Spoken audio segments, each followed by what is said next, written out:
Good morning, everyone. My name is Janine Hodder, and I'm your MC this morning.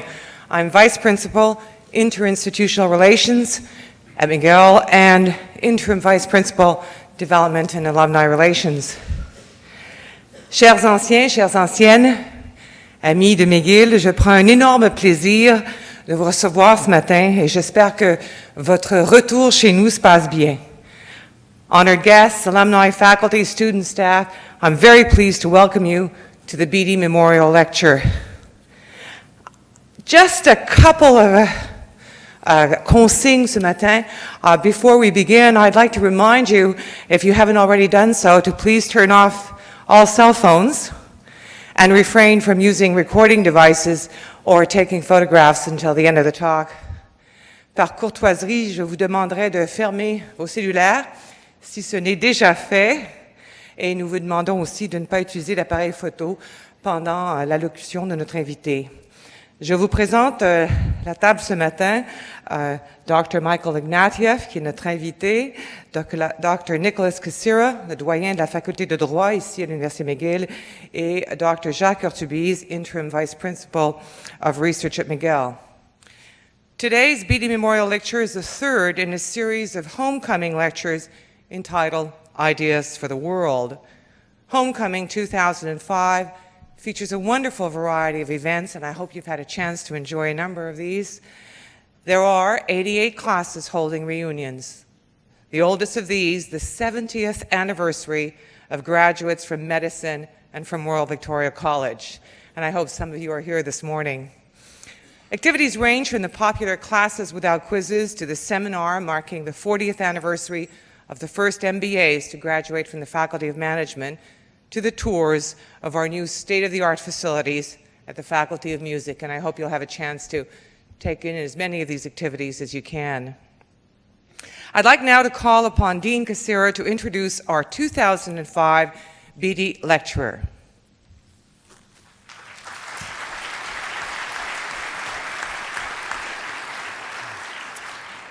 Madame la vice-principale, chers collègues, chers amis et anciens, je suis un fier diplômé de la promotion 1985 et j'ai l'honneur de vous présenter ce matin M. Michael Ignatieff, conférencier Beatty 2005.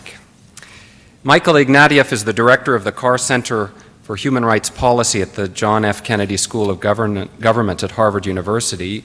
He's originally from Toronto, of course from a distinguished family of public service, and that theme of public service resonates through his career. Educated at Toronto and Harvard, he's held teaching posts at Harvard, Cambridge, Oxford, University of California, University of London, the London School of Economics. Mr. Ignatieff, there's one university conspicuously absent from that list. I say so with deep affection. It's certainly fair to say that Dr. Ignatieff's career defies classification. He is an accomplished broadcaster, a teacher, a philosopher, a writer of fiction and nonfiction, a biographer. That biography of Isaiah Berlin is a soaring achievement in my view, a profoundly beautiful novelist, think of Scar Tissue. In some measure, he's the embodiment of a European ideal of l'intellectuel dans la cité. Canadians have few precedents for intellectuals in the public square. Dr. Ignatieff is in that sense, I think, something of an original. He's been extremely generous over this graduation homecoming weekend, revealing himself to be, I think, in his concerns and his interests that we all share, a natural for this university. So despite the absence of McGill degrees and McGill teaching positions, he's revealed himself to us to be plus royaliste que le roi, the most McGill, perhaps, of all of us in the room. Lors de sa visite à la faculté de droit hier à McGill, par exemple, il a fait face à une salle bondée d'étudiants. Sa conférence a permis à beaucoup dans la salle à faire le lien entre la pensée de M. Ignatieff sur les droits de la personne et celle d'un autre grand personnage de McGill, F.R. Scott. The great civil libertarian and poet F.R. Scott saw, perhaps like the master of fiction and nonfiction that is Michael Ignatieff, that the libertarian promise of human rights was somewhat hollow without a corresponding commitment to human responsibilities. That idea is certainly strong in Michael Ignatieff's work, strong too in a McGill ethic in approach to that important topic. So on behalf of the Beatty Fund, on behalf of the graduate and postgraduate studies and the graduates of McGill University, all of us present here, I have the distinct honor of welcoming Michael Ignatieff, who will speak to us on Canada in the world, the challenges ahead.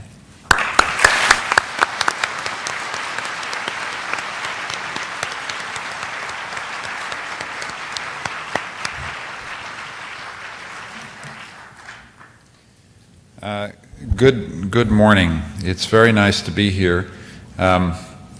You are an exceptionally virtuous audience because it's a beautiful day outside and you're sitting in the dark listening to a total stranger. So this total stranger is extremely grateful to you because you've got lots of nicer things you could be doing. I'm very grateful to McGill. I'm grateful for the honor of giving this lecture. I'm grateful for having received an honorary degree a couple of years ago. I have my McGill honorary degree positioned very carefully in my office at Harvard so that when students come in, they see the degree and they think, this is a serious guy. So, and I do have a family connection. My grandmother was principal of RBC. So I have a long, Maud Grant, God bless her. God rest her wherever she is. Okay, let's do some work here.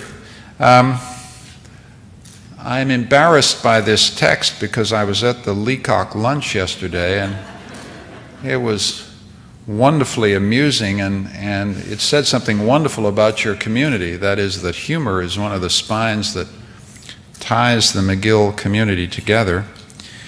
I have to warn you that you're about to enter a humor-free zone.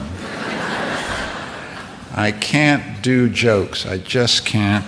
So this is going to be very earnest, relentless, like our Scottish Presbyterian forebears.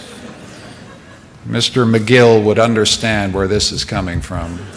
It's coming from the cold heart of Scottish Calvinism, let me tell you. Okay. Now, my subject is Canada and the world, the challenges ahead. We're in a struggle to reinvent our country, to maintain our unity at home and project our influence abroad. I'm a historian by training, and my instinct in face of the dramas that we face as a country is that we step back and think for a moment about our history. Before we can reinvent ourselves tomorrow, I think we need to understand how this country was founded yesterday. And one of my themes is the ways in which the national identity, the national formation, the nation building of Canada was structured by forces outside us, chiefly the forces and ideologies of empire. I can detect, I think, 3 stages in this story. The first from Confederation until 1945, when Canadian identity was essentially shaped by Imperial Britain, the period of the Cold War, when our identity, our national identity, was defined chiefly by our relations with Imperial America, and the present, when that imperial order may be passing, but a multilateral order has failed to take its place. Part of our intense difficulty of defining our own place in the world has to do with the fact that that old Cold War order has died, a new one has not taken shape. We're lost, but so is everybody else. I'll have most to say about the present, but I'm going to take you through some very distant parts of our story because I think we do need to reckon with the nation building of our past. So I'm going to go back, in fact, to Confederation. I'm going to go back to John A. and the national policy. MacDonald famously said that he was born a British subject, and a British subject he would die. For MacDonald, Canada's role abroad and identity at home were both defined by its partnership in the most powerful force of globalization of its time, the British Empire. MacDonald's masterstroke of nation building, the CPR, was also an empire building project designed to link Britain to its possessions in India and Australia. The railway would draw to Canada's shores the excess population of Britain, and Canada would be peopled by Anglo-Saxon stock.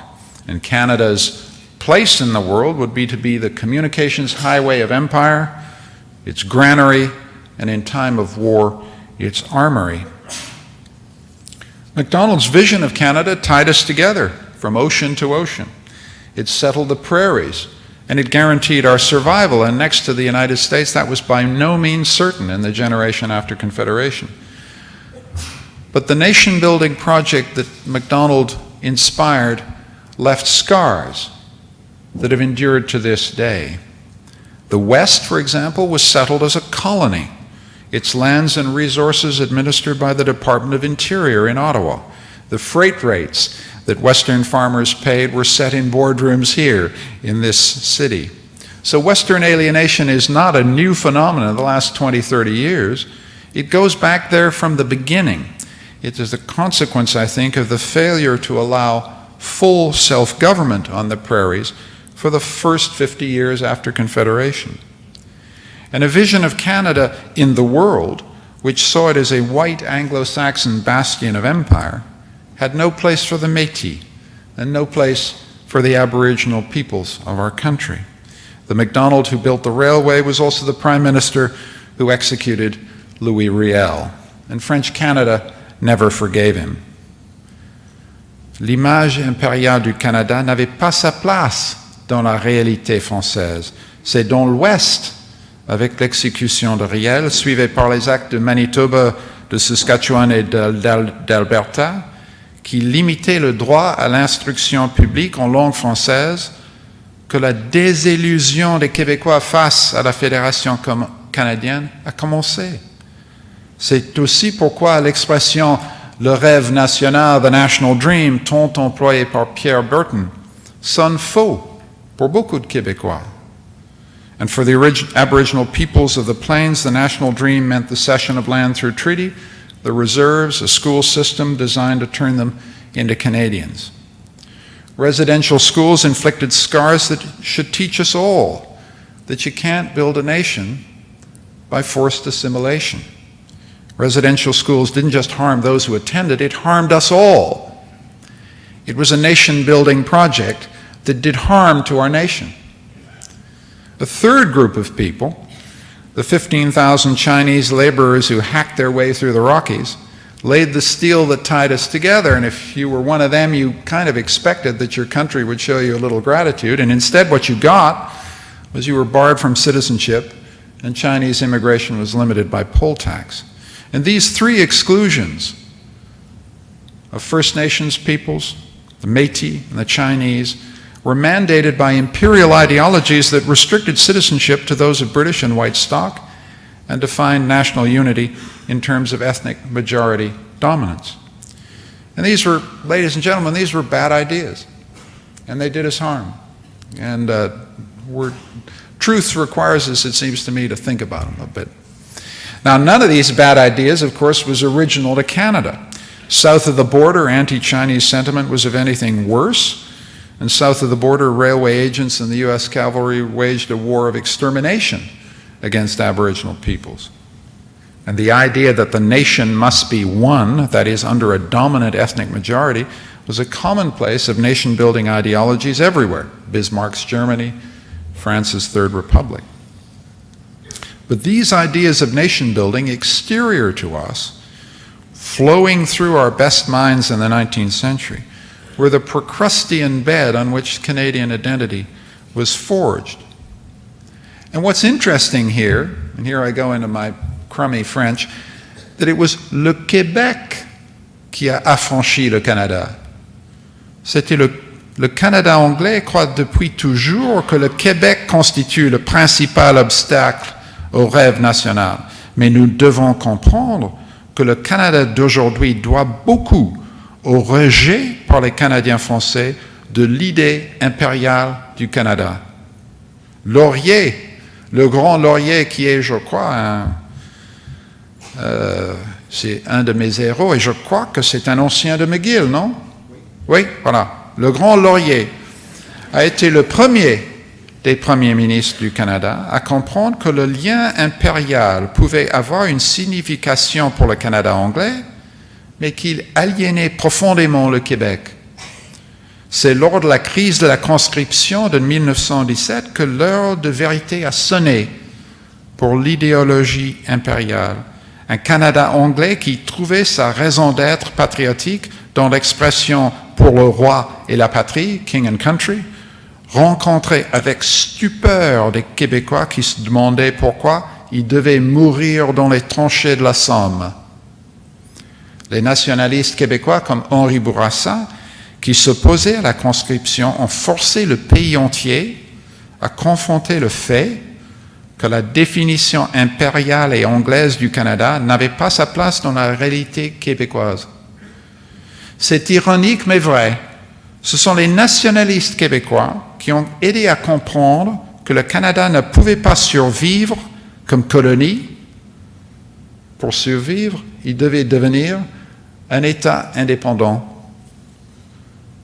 To say it in more simple words, it's very much Quebec and Quebec's contribution to our national federation and our national history that made Canadians understand that we could not survive as a colony, we would have to become a nation.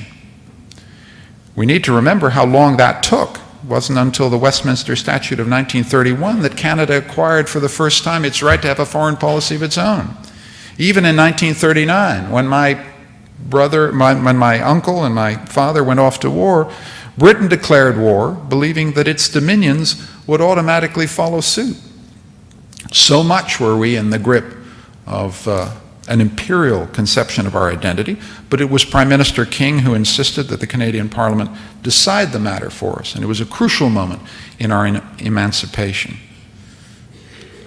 But the real emancipation occurred in the blood and struggle of the Second World War. And so, when we honor our veterans this November, we should honor them not only for their bravery and their sacrifice, we should remember them as nation builders, because our nation was built in wartime sacrifice. We won our independence in the world through the sacrifice at Vimy, at Monte Cassino, where my uncle fought, the Normandy beaches, and the liberation of Holland. We won our independence also because of the bravery and hard work of women at home in munition factories. At war's end, we could demand a prominent place in the creation of the UN and NATO because we had paid for it in the real coinage and real money of national power. We'd created the sinews of that independent national power in an army, a navy, and an air force. And to this day, unpopular as it may be to say so, military capability remains the sine qua non of international independence, but also of international influence. The Second World War was also a nation-building experience in another and also darker sense of the word. We'd interned Ukrainians and other nationals from the belligerent powers in World War I, and in World War II we made the same dumb mistake a second time, because we deported thousands of Japanese to the interior of BC. Canada, again, was not alone in being swept by these exclusionist ideologies. We were not alone in interning enemy aliens. But let's remember that Canada interned the Japanese before the Americans did. And when the Americans justified their exclusion of the Japanese, they cited Canadian action as justifying precedent. Not a happy story. There's no point. I love my country. Look, let's make it clear. I love this country. But we owe it a duty of truth. That's really the theme of this talk. The internment of the Japanese and of the Ukrainians in the First World War, which the Prime Minister just apologized for, I think 2 weeks ago, shows a crucial thing about nation building. When we build by exclusion, we lay a heavy charge on the generations that come after us.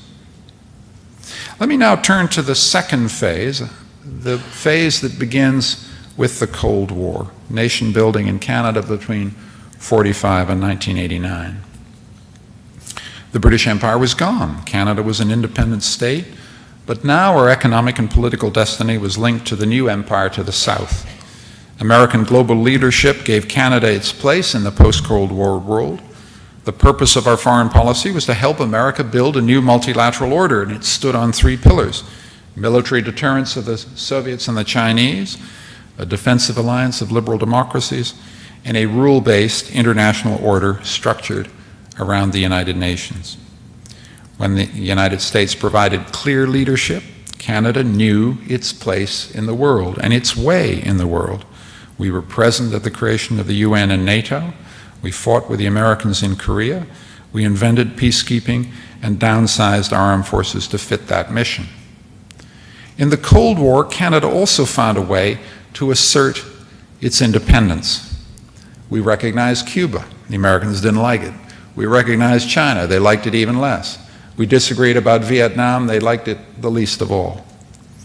And we learned that the price of disagreeing with the Americans is not as high as we thought. Our problem is not that we can't muster the courage to disagree. Our problem is to get them to listen when we do. Getting them to listen means reminding them it doesn't pay to take Canada for granted. They need our oil, they need our electricity, they need our water, and they need our safe borders. The quid pro quo from our point of view is they ought to play by the rules. Lumber and beef are not side issues to Canadians. And the failure to solve these problems makes us think, can these folks be trusted? And straight talking on these issues is crucial to any relation with the Americans. Just straight up, eyeball to eyeball, straight talk. But we also need to convey the message that Canada, when we do our straight talking, is also willing to pay its way. Our relationship with the Americans works so long as we don't behave like free riders. If we shoulder our proper share of the defense of North America, if we defend our sovereignty, we can agree to disagree. We can agree to disagree on issues like BMD, ballistic missile defense. But if we fail to do our fair share, but reserve the right to give them little lectures from time to time, we'll be dismissed as Boy Scouts. And I got nothing against the Scouts, by the way. But we live in a world of adults. And in a world of adults, strength comes from capability. Strength comes from capability, not from sermons. In a world also where the key public policy issue for every nation on earth is what do we do about the Americans, anti-Americanism is the form of patriotism that this country can least afford. We have an inferiority complex about the Americans that we've turned weirdly into a superiority complex. And my view is that an inferiority complex and a superiority complex are lousy ways to relate to the Americans.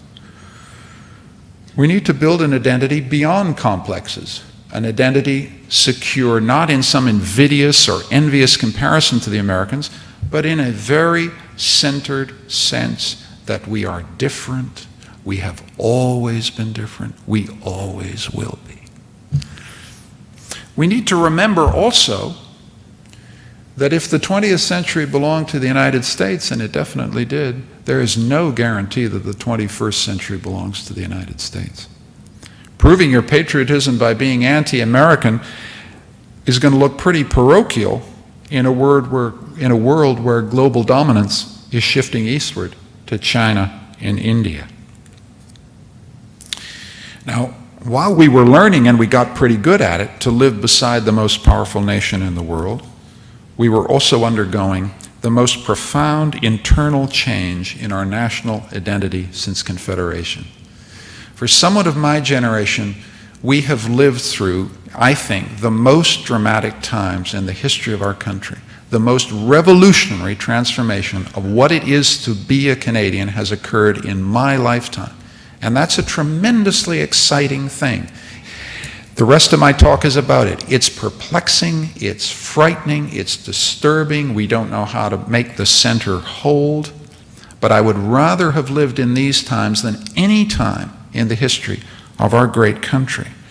There are three distinct aspects, interweaving aspects of the story of what happened to our country beginning in the 60s. The first was the decision to open our doors to multicultural immigration.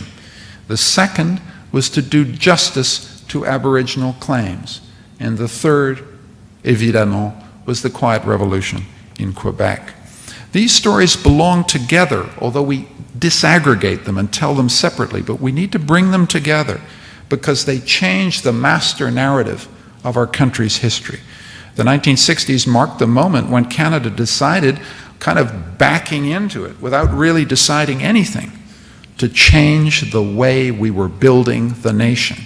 And all three transformations have profoundly enriched and improved and deepened our identity, our unity, our sense of ourselves as a people. We went from the suppression of difference to the recognition of difference, from majority rule to minority rights, from exclusion to inclusion, and we've been profoundly better as a result of these tumultuous experiences. The story, I think, begins with the transformation of our immigration policy. I feel strongly about immigration policy. My dad came to the Montreal docks in 1928 with nothing and ended up as an ambassador of his country. I feel intense, passionate pride about that story, but it's a Canadian story. There must be hundreds of people in this room who could tell a similar story, right? But we need to remember other darker aspects of our relation to immigration. In the 30s, we'd actually turned away desperate Jewish refugees seeking a port in the storm of fascism. After the war, it was only after the war, only in the 40s and 50s, that we began to become a place of refuge for the displaced and disinherited. And the other thing we need to confront, honestly, is that after 75 years of building a white-only Canada, we decided to embrace a rainbow Canada. We need to remember that Chinese, Japanese, East Asian, and Aboriginal Canadians did not secure the right to vote in British Columbia until 1949, right? This is Canada. This is our beloved home. These are difficult things we need to remember. We didn't begin to get the story right until 1949. In the late 1950s and 60s, the barriers against Asian, East Asian, and black immigration began to come down, and we quietly dismantled a centuries-old assumption that Canada could only hold together if the common stock of the people was Anglo-Saxon and French. We had embarked on a radical new vision of the nation, based not on common origins, but on common citizenship. And this revolution is the thing that has had the biggest impact on our relation to the world. Immigration collapsed the Canadian illusion that we were a safe haven from the troubles of a troubled world far away. The refugees of a tormented world began showing up on our doorstep. Immigration also transformed the issues that mattered to Canadian foreign policy. We forget that between 1867 and 1967, the issue in Canadian foreign policy was European security. Not anymore.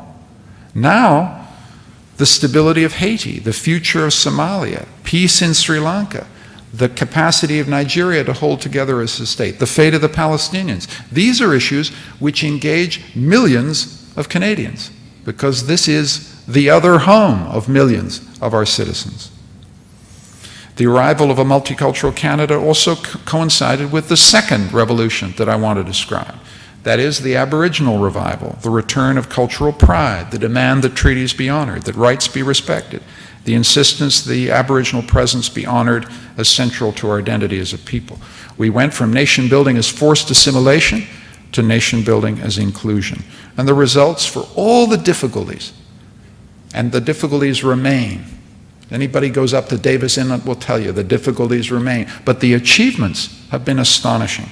More Aboriginal peoples in positions of Canadian leadership, more in higher education, more land and territory restored to Aboriginal self-government, and most important of all, for our identity, breaking the silence about the histories of exclusion on which our nation was built. And here what we did at home was profoundly influenced by what was happening abroad. The Aboriginal revival in Canada was part of a global Aboriginal revival, as you can tell the minute you step down to New Zealand or Australia or Latin America. In the same way, the multicultural revolution in our own country was mirrored in London and Paris and Hamburg and Boston and New York. These two revolutions, the multicultural and the Aboriginal, coincided with the third and in some sense the most transformative of all, the Quiet Revolution in Quebec. The Quiet Revolution was a challenge to the English narrative of nation building. For English Canadians, we discovered that our national dream was not theirs, that our history was not theirs. They had bitter and very real memories of exclusion. But instead of thinking of Quebec nationalism as a threat, the whole tone of my talk has been to say we need to understand how profoundly positive the Quebec challenge to Canada proved to be. Because it was Quebecers who took the lead in the reinvention of our country in the 1960s, the entrenchment of bilingualism, the entrenchment of equal rights in the Charter, social programs, items of common citizenship that all Canadians think of as their birthright, were essentially invented by the brilliant Quebec generation that went to Ottawa in the 60s. And even the generation that didn't go to Ottawa, that went to Quebec City, contributed important things to the evolution of the Canadian model of government. We forget that key icons of nationalist achievement in Quebec, like taking hydro into public ownership, were profoundly in the Canadian grain. What Lévesque did with hydro, Adam Beck had done in Ontario with hydro 2 generations before. This understanding of the functions and role of government is very distinctive to the political traditions of our country. Les nationalistes québécois étaient plus profondément canadiens dans leur vision progressiste du gouvernement qu'ils n'ont jamais voulu admettre. The challenges Quebec faces as a society remain essentially the same as those confronting the rest of Canada. How to sustain the fiscal basis of the social programs that make us distinctive, how to invest in people, how to keep an economy inventive, productive, job-creating when we have commitments to social protection, how to manage the arrival of a multicultural society, and how to respond justly to the Aboriginal challenge. We talk as if our policy agendas were completely different. They're the same. And we're wasting time with division when we need to get our problems sorted out together. Pour les séparatistes du Québec, la réalité multiculturelle de Montréal a exposé le côté réactionnaire et périmé d'un discours nationaliste basé sur la fiction que la nation québécoise était composée d'un monolithe pure laine et vieille souche. On fait la découverte que la nation québécoise n'englobait pas toute la population québécoise, explique, je crois, la double défaite du projet séparatiste dans les référendums.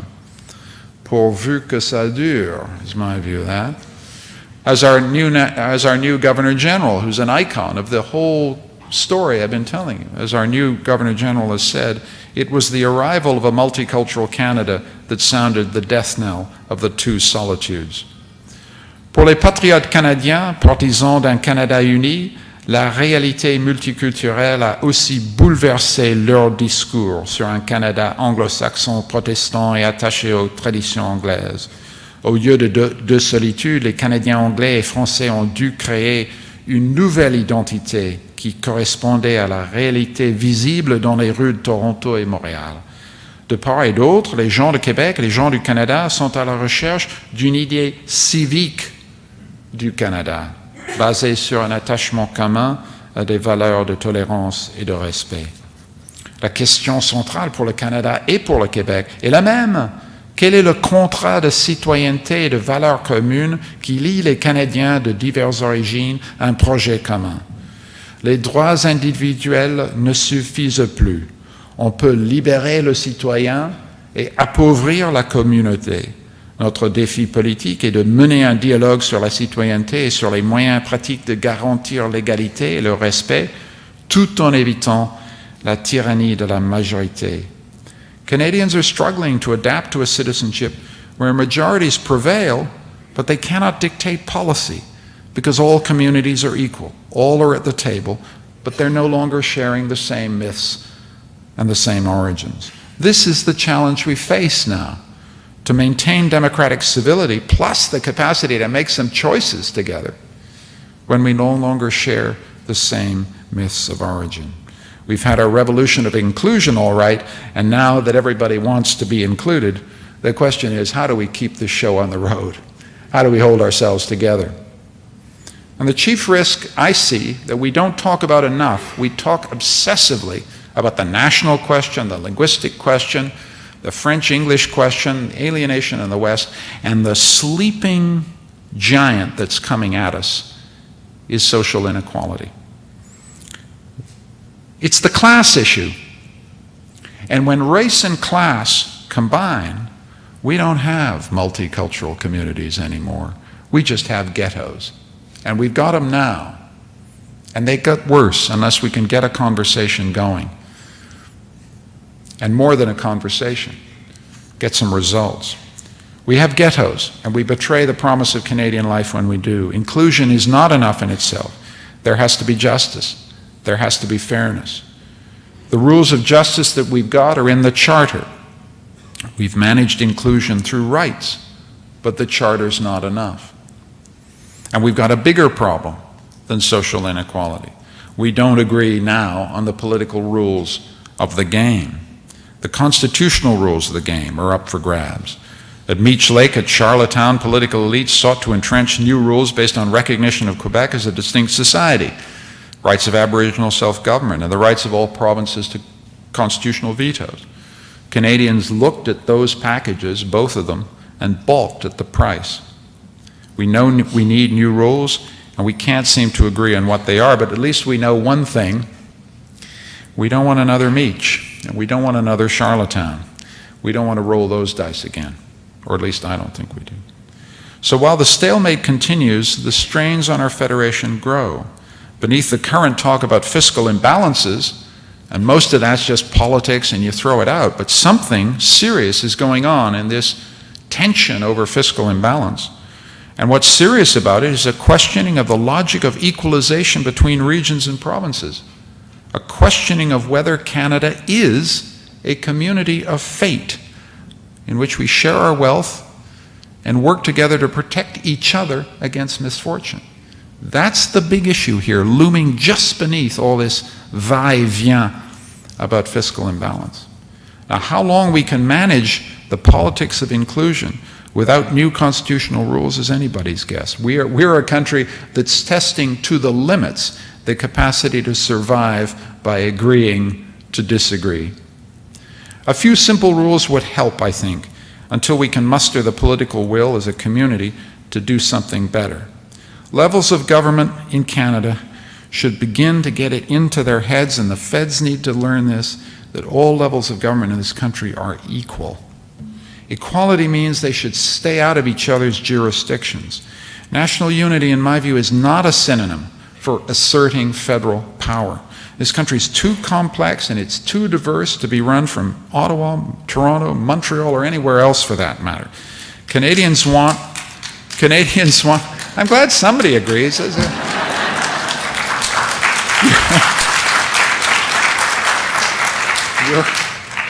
Your silence was becoming profoundly alarming to me. I was just plowing on, clinging to the mast here. All right. So the country's too complex. We agree about that. Canadians want strong provincial, municipal, and Aboriginal government that represent their interest. But clear majorities also want to live in one country, not in 10 balkanized principalities.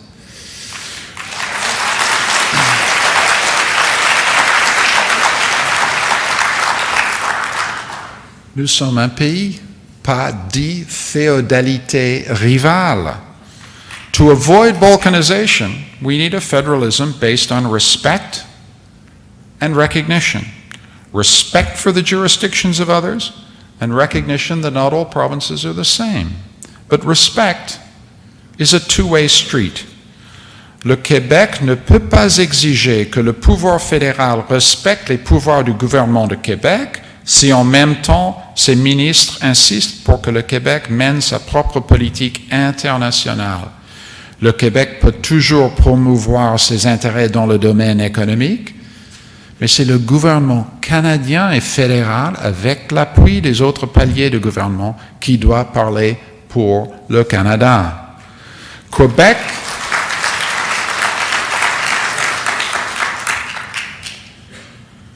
Quebec admits, as one of its ministers says, that we should speak with a united voice, but it contests the idea that it should be a single voice. And I just don't know what that means. And I don't think it promotes the true interests of Quebec any better than it promotes the interests of Canada. Nations that cannot speak with one voice cannot protect their interests. And nations that cannot project a basic unity abroad and export their quarrels into every foreign jurisdiction and every foreign meeting end up being a laughingstock. And we've got to stop that. It's a very, very serious matter. So we need to have a conversation. Compromise is possible, but let's be clear. Foreign affairs is a clear federal jurisdiction.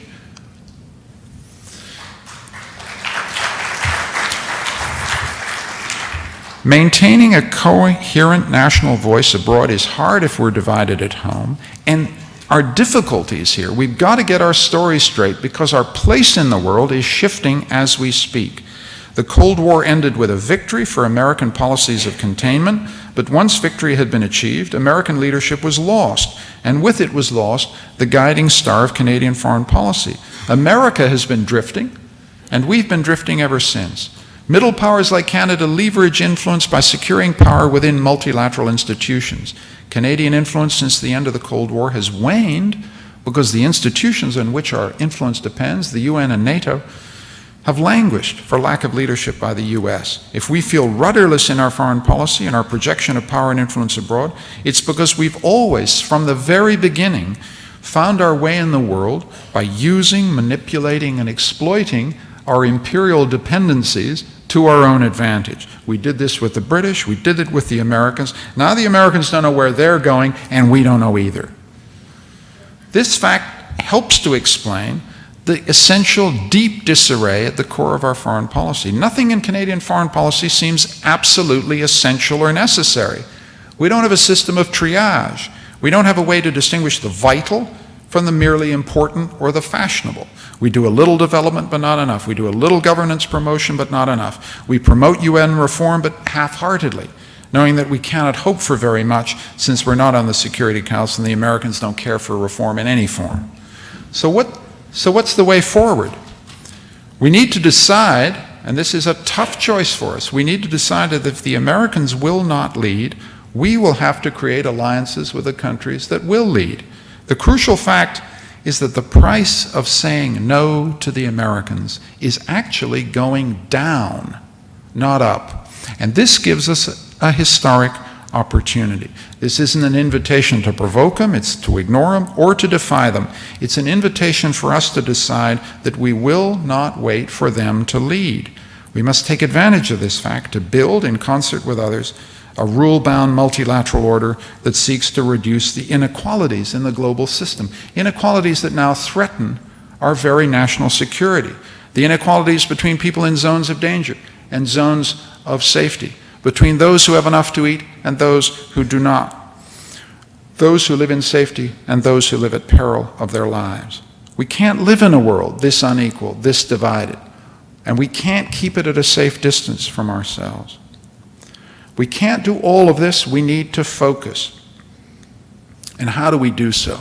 As I was writing this speech last night, I began preparing before that, I assure you. And there's a text here, I can prove it. I don't busk it at McGill, let me tell you. As I was working on the final conclusion of the speech, I turned to the brains of the operation, my wife, who's sitting here. And the brains of the operation is from Hungary. And my Hungarian wife found a wonderful poem by one of the great Hungarian poets, which struck me immediately. Attila József was a Hungarian poet, and one of his poems ends with these beautiful lines, creating order in our common matters. Creating order in our common matters. This is our task, and we know it will be hard. Autrement dit, il faut cultiver notre jardin. This is not a recipe for quietism or for withdrawal. It means we have to set our house in order at home. It means that Canada matters to the world less for specific policies than for our example to the world. If every democracy in the world is wondering how to create a new contract that'll turn ghettos into communities, to turn those who are excluded into full citizens, if that's the central political task of every liberal democracy of our age, then what matters most is that we do it right. This is what we have to show to the world.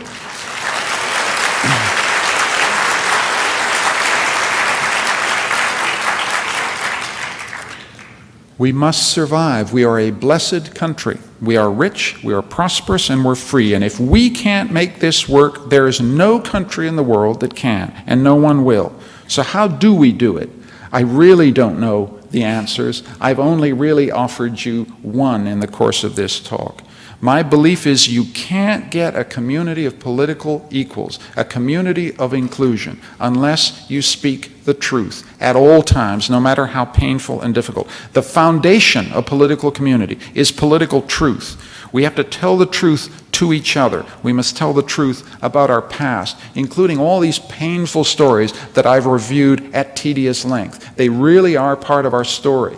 We can't communicate to the fellow citizens who've been the victims of these kinds of inclusion unless we take this stuff inside ourselves and understand this is us, right? Pour un Canadien anglais comme moi, le principal devoir à l'égard de la citoyenneté aujourd'hui est un de vérité envers l'histoire, envers la réalité autochtone et la réalité québécoise. La reconnaissance doit passer par la vérité d'abord et l'instauration de nouvelles règles dépend de la construction d'une vérité partagée. C'est pourquoi j'ai mis tant d'accent sur les passages pénibles de notre histoire. J'aime mon pays, mais notre pays a besoin pas seulement de l'amour patriotique, mais de la vérité patriotique. We need to be clear. We can't mean anything to the world unless we stay united. National unity is the precondition for any influence we hope to have in the world. Our unity matters not just to us, but to the world. We need to show that a politics of inclusion is not a politics of chaos, that a respect for difference can go hand in hand with rules and boundaries for tolerance. We need to show that we can maintain national unity without giving away the store, that the politics of inclusion doesn't have to mean caving into every regional interest, but rather creating and sustaining a vision that Canadians do want something more than living in regions. They want a country, and they deserve nothing less. We need to remember, finally, simple things, why we need a country. Why in all this loose talk about a globalized, borderless world, national identity matters so much. Because nations are what keep us free, that keep us safe, that give us purposes larger than ourselves. Individualism is not enough. The good life is not enough. We need the bigger frame, the larger meaning, the purpose that gives a sense to our lives. And the name of that purpose, the bigger frame, the larger meaning, is Canada, our beloved home.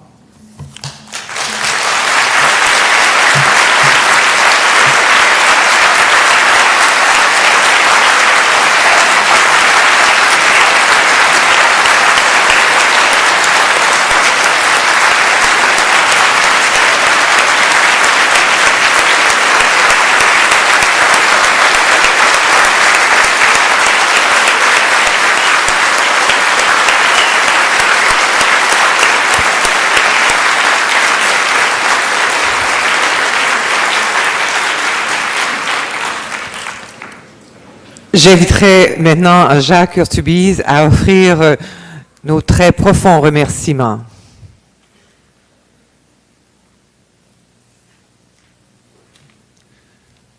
Dr. Ignatieff, it's my honor as Vice Principal for Research at McGill and Chair of the Beatty Memorial Lectures Committee to thank you for this inspiring talk.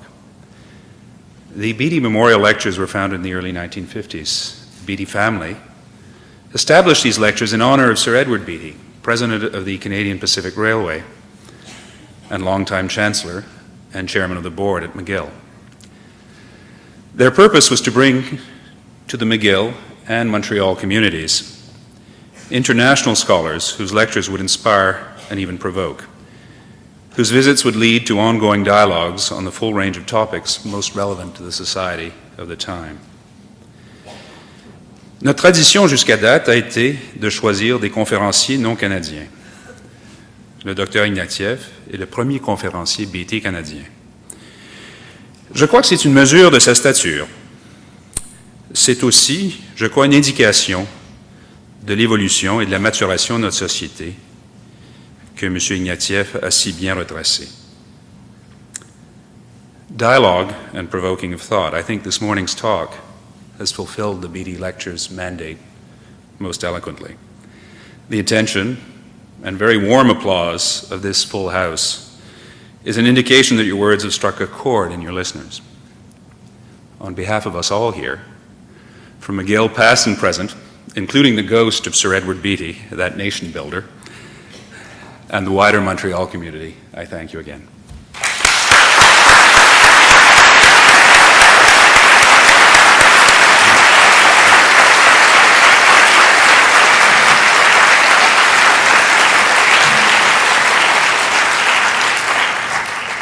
Now, Dr. Ignatieff has been kind enough to inform us that he would be willing to take some questions from the audience for the next 15 minutes or so, so we're preparing to do that.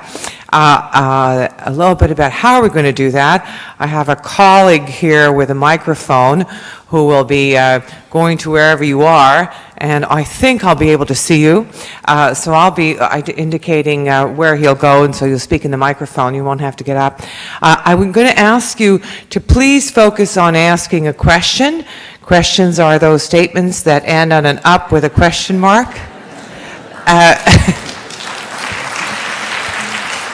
And to keep it brief, I think we have a large crowd and we'd like to have as many people as possible have the opportunity to further explore Dr. Ignatieff's thinking. So with that, I'm ready to take the seat to recognize the first, if this is a, well, I'll recognize the first hand. So I'll just make it a little bit out of the light.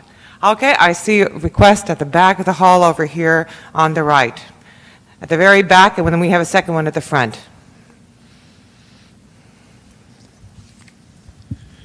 Sir, has the most recent round of equalization renegotiation helped or hindered Canada?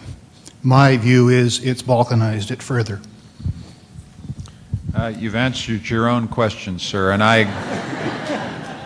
those are the questions I like best.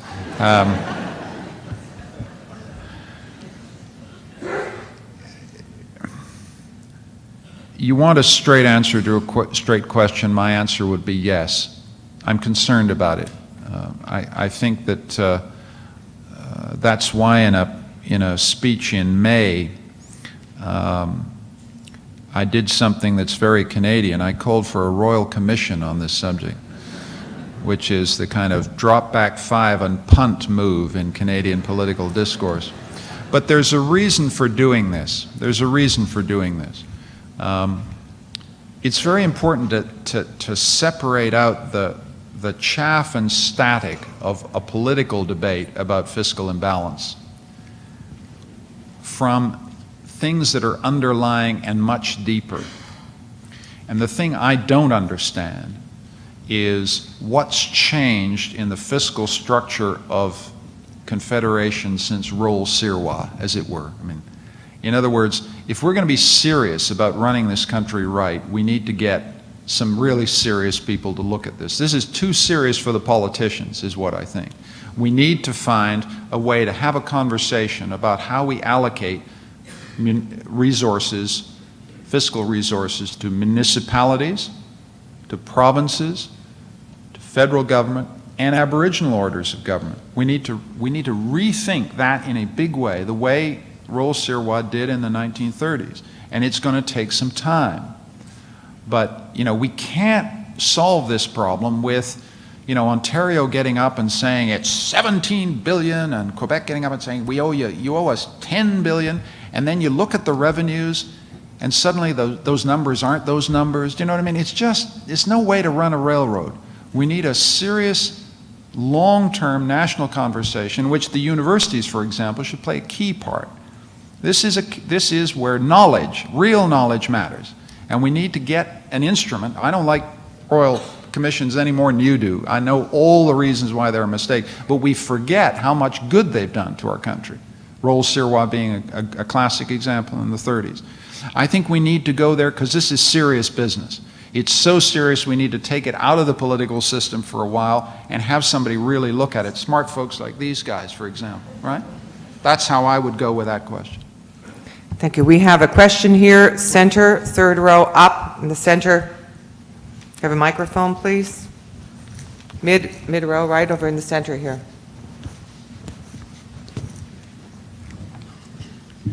How do you propose to make yourself understood by Mr. Klein in Alberta before you become our Prime Minister?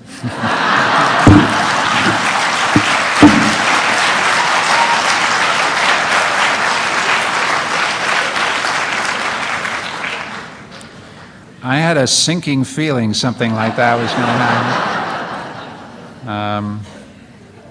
I do want to use this opportunity to publicly knock on the head the back end of the question.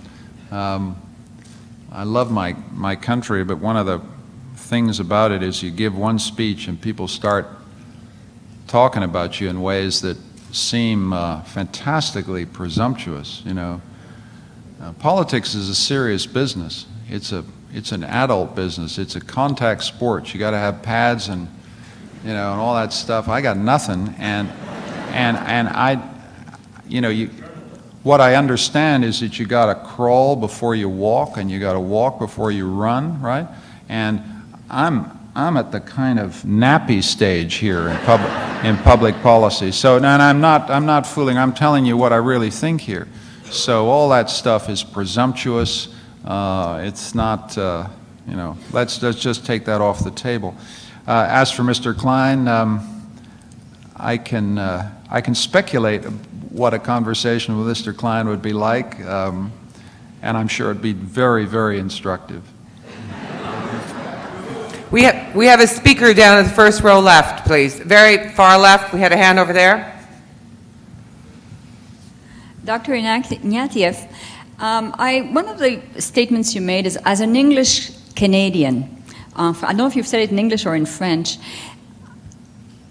given the tone of what you've just been speaking to us about, wouldn't it be nice that if we could come to a point where we are Canadians? I listened to Madame Hodder. She speaks English and French with absolutely no accent.